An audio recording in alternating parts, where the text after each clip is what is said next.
Good day everyone, I am Inis Andip Esparagosa, Junior from Grade 1. Today, I will discuss the learners who are gifted and talented. So, in this report, we will understand what gifted and talented learners are, their characteristics, how they are identified, and the educational adaptations the teacher can also support them. Children learn in different ways and speeds. Some learners shows abilities higher than average. These learners are called gifted and talented. They may need special learning opportunity. So, bawat bata ay natututo in differently. Some students shows exceptional abilities compared to their classmates. So these students are called gifted and talented learners because of their high abilities. They often need special support and opportunity to help them develop their talents. So next, we have the definition of gifted and talented. Gifted and talented learners are students who have higher abilities than average, perform exceptional well in certain areas, may finish tasks faster than others, need special education support, talent focuses on specific abilities, have higher abilities than average. So, ibig sabihin dito, mas mataas ang kakayahan ng isang learners kumpara sa karamihan ng mga students sa klase.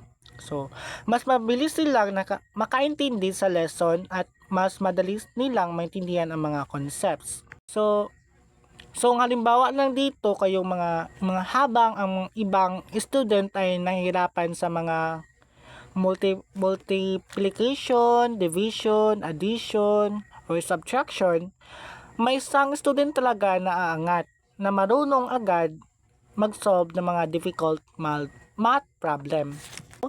Perform exceptionally well in certain areas. So, ibig sabihin may particular na field or subject kung saan may sobrang galing ang learners. Hindi man siya magaling sa lahat ng mga bagay pero may isang areas kung saan talaga siya nag-excel. So, halimbawa na lang, may isang student na sobrang galing sa drawing or artwork. Kaya niyang gumawa ng mga detailed artwork kahit bata pa siya. Pwede rin sa music, tulad ng isang student na marunong tumugtog ng piano kahit hindi pa tinuturuan ng matagal. And based on my experience back in grade 10, mayroon talaga ako isang classmate na sobrang matalino sa mga subject. Except sa isa, matalino siya sa English, Science, Filipino, MAPE, pero hindi siya matalino sa math. Lahat naman tayong mga student ay merong kahinaan sa mga iba't ibang bagay. 3. May finish task faster than others. So, ang mga gifted learners ay kadalasang natatapos agad ang kanilang activities o school tasks dahil mabilis silang makaintindi ng instructions at solutions.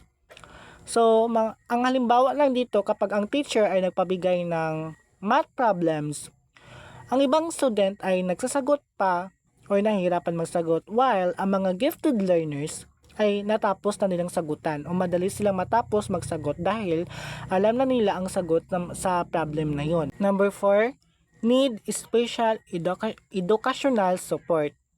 So, kahit ang mga gifted learners, kailangan pa nila ng tamang suporta mula sa teachers para ma-develop ang kanilang mga talent.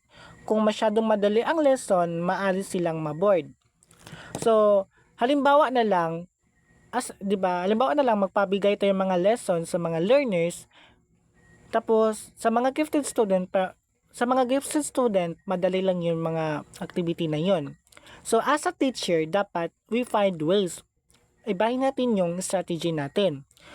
Maaari natin silang bigyan ng mga advanced activities or extra projects or leadership rules sa group work para mas ma-challenge sila. Next, we have the multiple intelligence by Howard Gardner. So we have 8 multiple intelligence. First, we have the linguistic. Ang linguistic, ito yung mga word smart. Logical, mathematical, ito yung mga number smart. Musical, ito yung mga music. Bodily kinetic, ito yung mga body. Visual spatial, mga picture.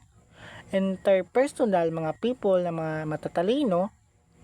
Intrapersonal, yung self-smart. Yung naturalistic, yung nature smart. Sa slide na ito, ipapaliwanag natin ang types of intelligence ayon kay Howard Gardner. Ayon sa kanya, hindi lang iisa ang intelligence ng tao. Ibig sabihin, hindi lang sa pagiging magaling sa academic na susukat ang talino ng isang tao. May iba't ibang uri ng intelligence na maaring taglay ng isang learner. So first, we have the linguistic intelligence. Ito ay ang kakayahang paggamit ng mga salita. Ang mga taong may ganitong intelligence ay magaling magsalita, magsulat at magbasa.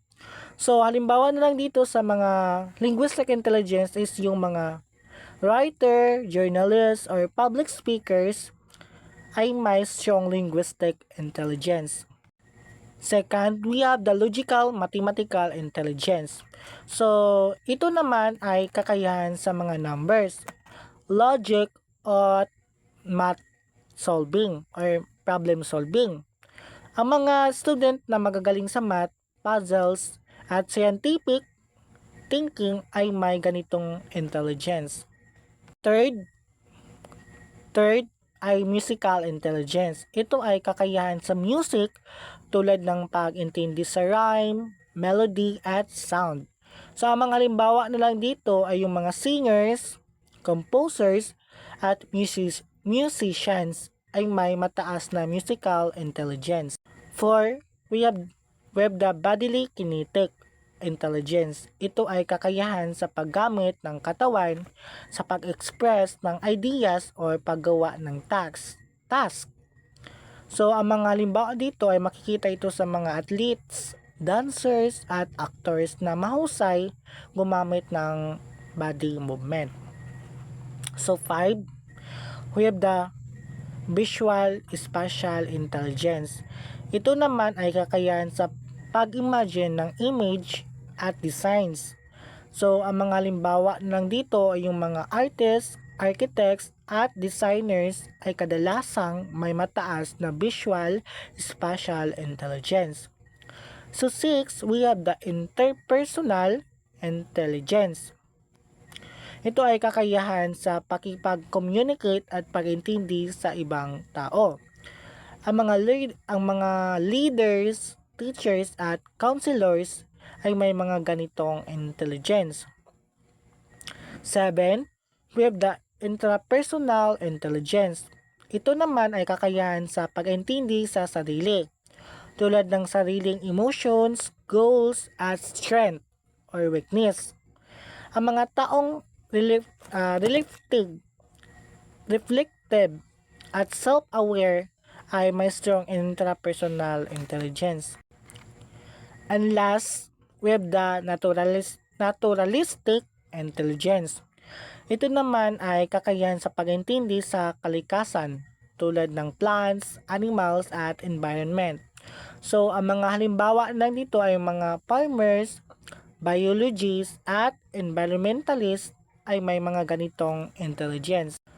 So, in summary, pinapakita ng theory na ito na iba-iba ang paraan ng pagiging matalino ng bawat tao.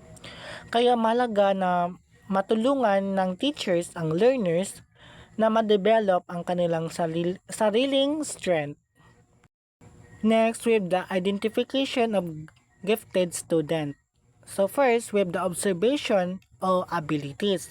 Second, assessment of performance, recognition of talents, and 4, we have the teacher and school evaluation. First, we have the observing their learning abilities.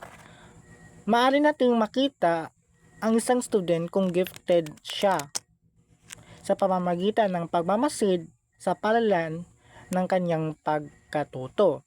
So, napapansin kung mabilis siyang makaintindi ng lesson, maaaring tanong o madaling nakakasabay sa discussion. So, halimbawa na lang, kapag tayo ay nagtuturo pa lang ng bagong lesson, may student na nakakasagot agad sa tanong o nakakapagbigay ng iba pang idea tungkol sa topic. Number 2, assessing their level of giftedness.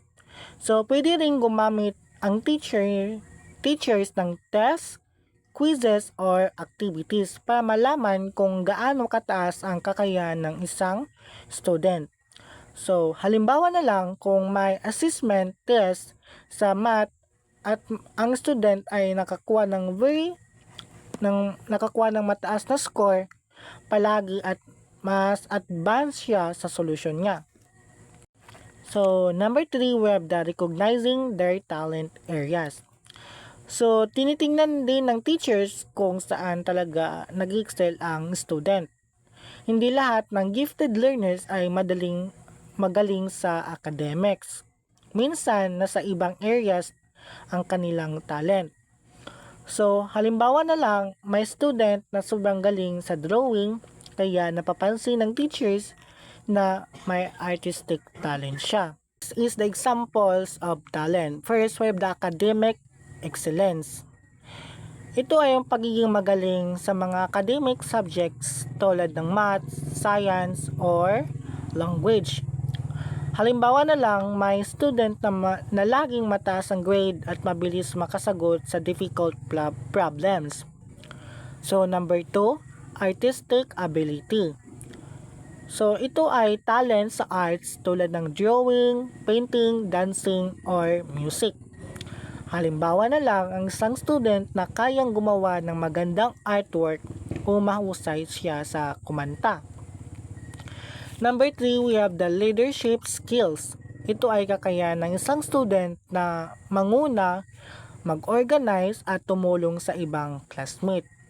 So, ang mga limbawa lang dito, yung sa group activity, siya ang nag-guide sa grupo at tumutulong para matapos ang task.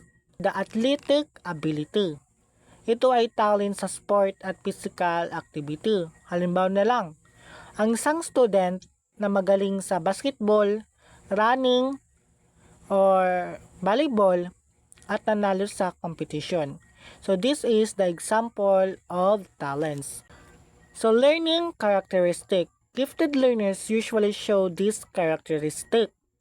So, first bullet, high level of intellectual curiosity, read actively, strong task commitment, good observation skills, and highly verbal.